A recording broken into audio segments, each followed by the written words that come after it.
Título: A Lenda das Entidades Antigas do Sonic. Há muitos anos, antes mesmo do lançamento dos jogos do Sonic, existia uma lenda que permeava os corredores das desenvolvedoras de videogame.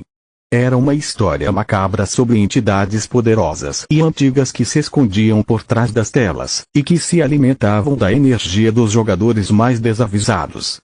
Diziam que essas entidades ancestrais eram tão antigas quanto o próprio tempo, e que haviam se fundido com o código de programação dos jogos do Sonic, esperando pacientemente para serem libertadas e espalharem o terror no mundo real. Segundo a lenda, o primeiro sinal da presença dessas entidades era uma estranha alteração nas músicas dos jogos do Sonic. Os sons reconhecíveis eram distorcidos, tornando-se melodias sinistras e sombrias que ecoavam pelas telas.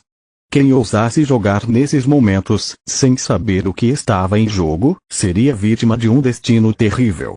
Essas entidades do Sonic se manifestavam através de formas surpreendentes.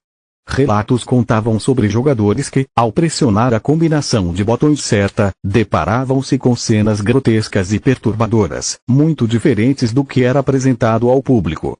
Era como se as entidades estivessem usando o jogo para se comunicar com o mundo fora de suas dimensões. Curiosamente, alguns jogadores que foram capazes de decifrar essas mensagens terríveis desapareceram misteriosamente ou foram encontrados em um estado catatônico, incapazes de falar sobre o que testemunharam. Havia até mesmo relatos de suicídios inexplicáveis, onde as vítimas alegavam que as entidades as atormentavam mesmo fora do mundo virtual. A lenda também falava de uma entidade em particular, conhecida como Rasgador. Dizia-se que essa criatura estava ligada diretamente ao Sonic original, como uma sombra demoníaca. O Rasgador aparecia de repente, rasgando a tela do jogo e arrastando os jogadores para dentro de um abismo inescapável. Aqueles que conseguissem escapar de sua fúria ficariam com suas almas marcadas para sempre.